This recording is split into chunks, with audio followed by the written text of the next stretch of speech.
आइए सबसे पहले नजर डालते हैं आज के मुख्य समाचारों पर। छत्तीसगढ़ का वार्षिक बजट वित्त मंत्री ओपी चौधरी ने किया पेश। प्रदेश के संपूर्ण विकास के लिए करोड़ों का प्रावधान। बजट को लेकर आई मिलीजुली प्रतिक्रिया। छत्तीसगढ़ के इतिहास में पहली बार पेश हुआ पेपरलेस डिजिटल बजट। 4 जिला शिक्षा अधिकारी सस्पेंड। खरीदी में गड़बड़ी मामले में हुई बड़ी कार्रवाई। सदन में शिक्षा मंत्री ने की घोषणा। आंखों के गलत ऑपरेशन को लेकर डॉक्टर पर लाखों का जुर्माना। पीड़िता ने फोरम से की थी गुहार। और सीआरपीएफ की 131वीं बटालियन ने सिविक एक्शन प्रोग्राम आयोजित कर ग्रामीणों को पहुंचाया लाभ। सेहत संबंधी समस्याओं का भी किया समाधान। This program is brought to you by VD Pharmaceuticals. Journey towards health. Bastar की बात में दिन भर की खबरों के साथ मैं हूं मोहम्मद अमीन लीला। आइए बढ़ते हैं खबरों की ओर। 2024-2025 का छत्तीसगढ़ का वार्षिक बजट वित्त मंत्री ओपी चौधरी ने आज पेश किया, जिसके तहत नया रायपुर में आईटी हब विकसित किया जाएगा। वित्त मंत्री ओपी चौधरी के बजट ब्रीफकेस में है छत्तीसगढ़ के आदिम जनजाति कला की प्रसिद्ध पहचान डोकरा शिल्प की झलक। ब्रीफकेस पर भारत माता और छत्तीसगढ़ महतारी की तस्वीर दिख रही है। वहीं विकसित भारत और विकसित छत्तीसगढ़ की परिकल्पना, अमृतकाल के नींव का बजट और ग्रेट छत्तीसगढ़ की थीम पर यह बजट प्रस्तुत है। विष्णु सरकार द्वारा बजट में अगले 5 सालों में जीडीपी को 5 लाख करोड़ से 10 लाख करोड़ तक पहुंचाने, दोगुना करने का लक्ष्य बताया। बजट में युवाओं के लिए छत्तीसगढ़ उद्यम क्रांति योजना, दीनदयाल उपाध्याय भूमि कृषि मजदूर योजना प्रारंभ करने के लिए 500 करोड़ रुपए का प्रावधान, युवाओं के लिए छत्तीसगढ़ उद्यम क्रांति योजना, स्टेट कैपिटल योजना के लिए 5 करोड़ रुपए का प्रावधान, वहीं शक्तिपीठ परियोजना के लिए 5 करोड़ रुपए का प्रावधान, श्री रामलला दर्शन योजना के लिए 35 करोड़ का प्रावधान। इसके अलावा विकसित राज्य की परिकल्पना को साकार किया जाएगा। विभिन्न सुविधाओं को करोड़ों रुपए का प्रावधान इस बजट में घोषित किया गया है। बजट को लेकर मिली जुली प्रतिक्रिया लोगों द्वारा व्यक्त की गई है। भाजपा के प्रदेश अध्यक्ष और विधायक किरण देव ने प्रदेश सरकार के बजट को विकसित छत्तीसगढ़ के लिए बेहतर बजट बताया है। छत्तीसगढ़ के समग्र विकास के लिए इस बजट में हर पहलू पर ध्यान दिया गया है। शिक्षा, स्वास्थ्य, बुनियादी जरूरतें, पेयजल, अधोसंरचना सहित समाज के अंतिम व्यक्ति तक चिंता की गई है। उन्होंने कहा कि बस्तर से लेकर सरगुजा और पूरे छत्तीसगढ़ के संपूर्ण विकास के दस्तावेज का प्रस्तुतिकरण विधानसभा के पटल में रखा गया है। हम भरोसा दिलाते हैं कि विकास के माध्यम से हर क्षेत्र में तस्वीर और हर क्षेत्र की तकदीर वे बदलेंगे। श्री देव ने यह भी कहा कि सर्व सहमत वाला यह बजट है। यही मोदी जी की गारंटी है, जिसके लिए हम सब तन्मयता से जुटे हुए हैं। इस बजट में समाज के हर वर्ग को ध्यान में रखा गया है। इस परिकल्पना के साथ हम विकास की हर संभावनाओं के लिए जुटेंगे। यह बजट तकनीकी संसाधनों को प्रोत्साहित कराने वाला होगा, जिससे हम नवीन संसाधनों के विकास के नए आयाम को छू पाएंगे। बुनियादी ढांचे के विकास के साथ जनता पर किसी प्रकार का कोई भार नहीं होगा। भाजपा अध्यक्ष किरण देव ने मुख्यमंत्री विष्णुदेव साय के निर्देशन में बजट तैयार किया है। वित्त मंत्री ओपी चौधरी ने प्रखरता से इस बजट को प्रस्तुत किया। इसके लिए उन्होंने आभार व्यक्त किया है। भाजपा अध्यक्ष किरण देव ने कहा कि बजट में बस्तर के विकास पर विशेष ध्यान दिया गया है। बस्तर के महेंद्र कर्मा विश्वविद्यालय में 20 नए विभाग और 33 नवीन स्नातक और स्नातकोत्तर पाठ्यक्रम को शामिल किया जाएगा। इसके लिए उन्होंने उच्च शिक्षा मंत्री बृजमोहन अग्रवाल और वित्त मंत्री ओपी चौधरी के प्रति अपना आभार व्यक्त किया है। छत्तीसगढ़ बजट 2024 पर प्रतिक्रिया व्यक्त करते हुए प्रदेश कांग्रेस कमेटी के अध्यक्ष दीपक बैज ने कहा है कि साय सरकार का पहला बजट आम जनता की अपेक्षा और उम्मीदों के विपरीत घोर निराशाजनक दिख रहा है। न इसमें युवाओं के रोजगार के संबंध में कोई रोडमैप है, न ही महंगाई से निपटने के लिए कोई ठोस रणनीति है। 1 लाख युवाओं को सरकारी नौकरी देने का उन्होंने वादा किया था, लेकिन बजट में नई नौकरियों के लिए कोई प्रावधान नहीं नजर आ रहा। उल्टे बेरोजगारी भत्ते की राशि भी वे डकार गए हैं। कॉलेज जाने वाले छात्रों से वादा था यात्रा भत्ता देने का, जिसके लिए कोई बजट नहीं है। 500 रुपये में गैस सिलेंडर का वादा भी उनके द्वारा किया गया था, लेकिन भाजपाई गैस सब्सिडी के लिए 1 रुपये का भी बजट प्रावधान नहीं कर पाए हैं। प्रदेश कांग्रेस अध्यक्ष दीपक बैज ने यह भी कहा कि बजट 1 साल के लिए होता है, लेकिन झांसा 2047 तक का दे दिया गया है। छत्तीसगढ़ में प्रस्तुत आज का बजट अभिभाषण पूरी तरह से भाजपा के चुनावी जुमलों की तरह ही था। झूठ और लफाजी के कसीदे पड़े गए हैं। मोदी की चरण वंदना में समर्पित इस बजट में छत्तीसगढ़ के प्रति केंद्र सरकार की अपेक्षा और भेदभाव का कोई जिक्र नहीं था। केंद्रीय कारों में रोके गए राज्य की हिस्सेदारी और कोल की रॉयल्टी के पेनल्टी का पैसा वर्षों से लंबित पड़ा है, उस पर भी एक शब्द नहीं बोला गया। वहीं प्रदेश कांग्रेस अध्यक्ष दीपक बैज ने कहा कि पूर्ववर्ती कांग्रेस सरकार के द्वारा प्रस्तुत पिछले बजट में छत्तीसगढ़ में 4 नए मेडिकल कॉलेज खोलने की व्यवस्था दी गई थी। इस बजट में एक भी नया मेडिकल कॉलेज या इंजीनियरिंग कॉलेज खोलने का प्रावधान नहीं है। 25 लाख तक विशेष स्वास्थ्य सहायता योजना संचालित थी। हमर अस्पताल, हमर लैब, हाट बाजार क्लिनिक, मोहल्ला क्लिनिक, स्लम स्वास्थ्य चिकित्सा योजना संचालित थी।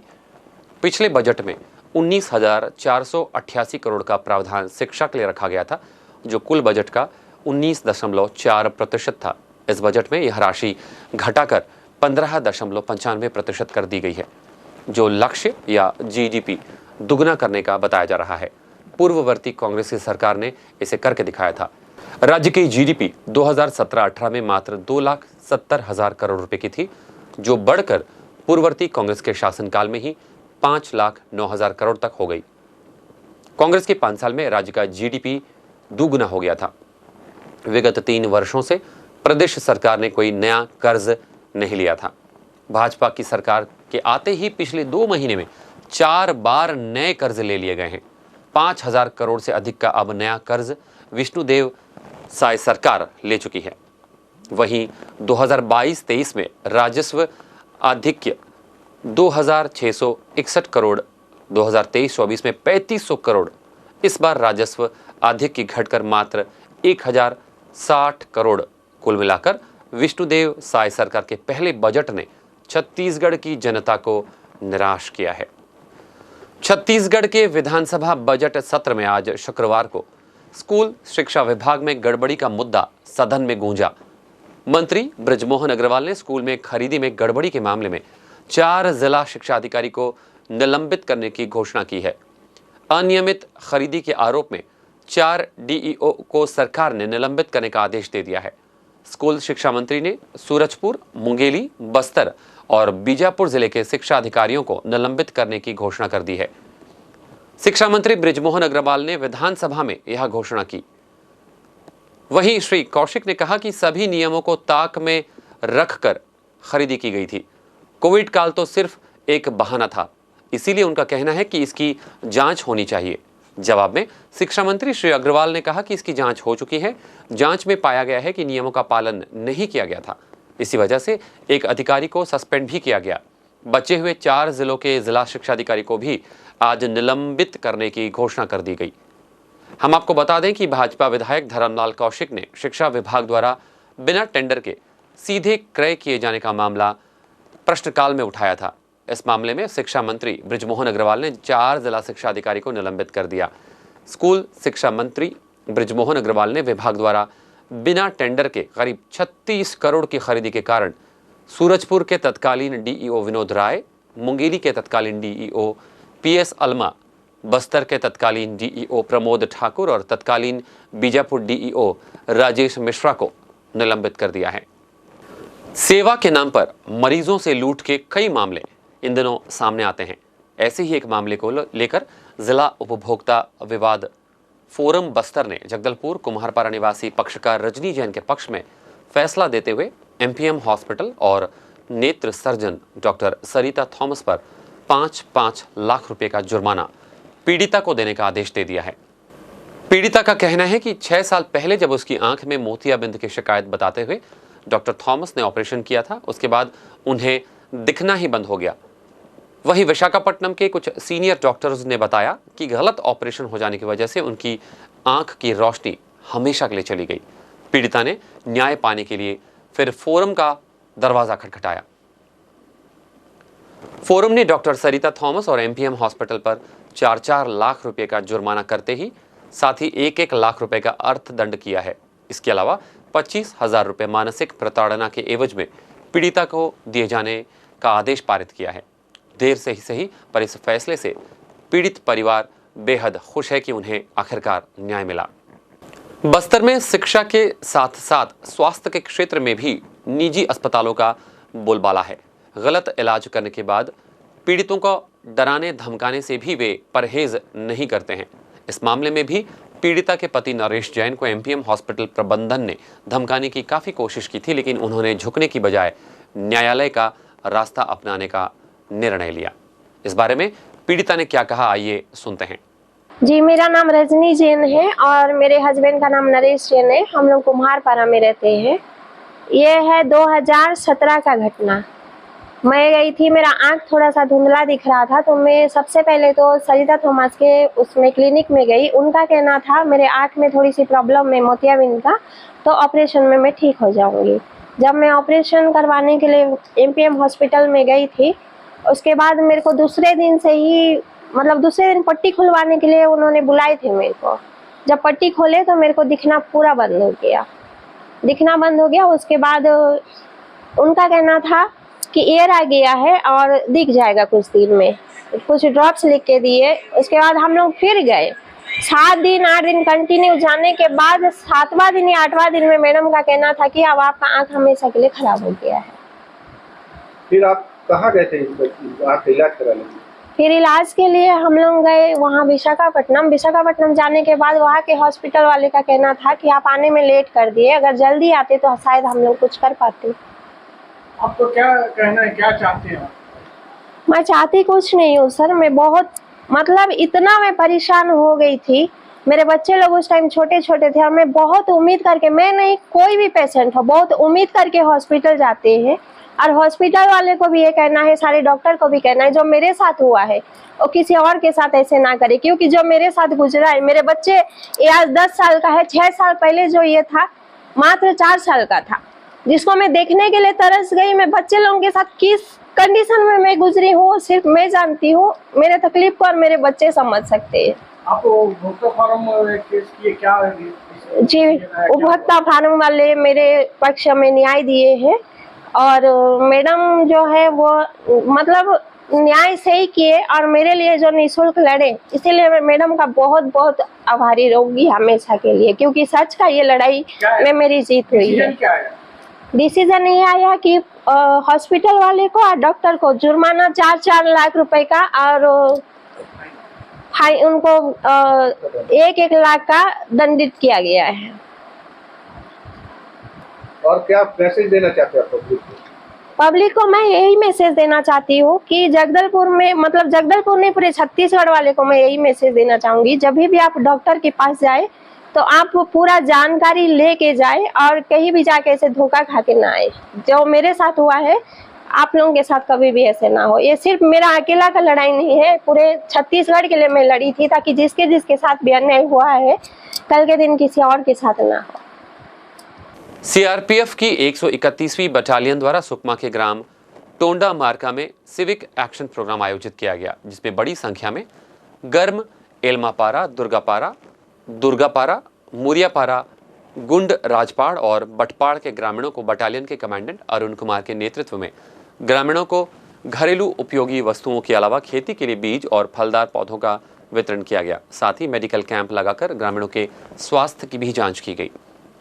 गौरतलब है कि चिंतागुफा थाना क्षेत्र का एक ग्राम टोंडा मार्का घोर नक्सली इलाके में है और ये नक्सलियों का सुरक्षित ठिकाना माना जाता है।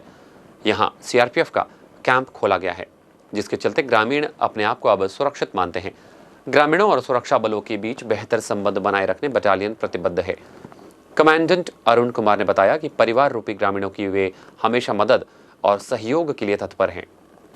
बस्तर संभाग के दंतेवाड़ा में बसराई जी सुंदरराज पी के मार्गदर्शन में चलाए जा रहे नक्सल उन्मूलन अभियान छत्तीसगढ़ शासन की पुनर्वास नीति के प्रचार प्रसार और दंतेवाड़ा पुलिस द्वारा चलाए जा रहे लोन वराटू यानी घर वापस आई अभियान से प्रभावित होकर नक्सलियों के अमानवीय, आधारहीन विचारधारा एवं उनके शोषण, अत्याचार और बाहरी नक्सलियों के द्वारा भेदभाव करने और स्थानीय आदिवासियों पर होने वाले हिंसा से तंग आकर इंद्रावती एरिया कमेटी और मलांगीर एरिया कमेटी की प्रतिबंधित नक्सली संगठन में शामिल 2 नक्सलियों ने डीआरजी कार्यालय पहुंचकर दंतेवाड़ा में आत्मसमर्पण कर दिया।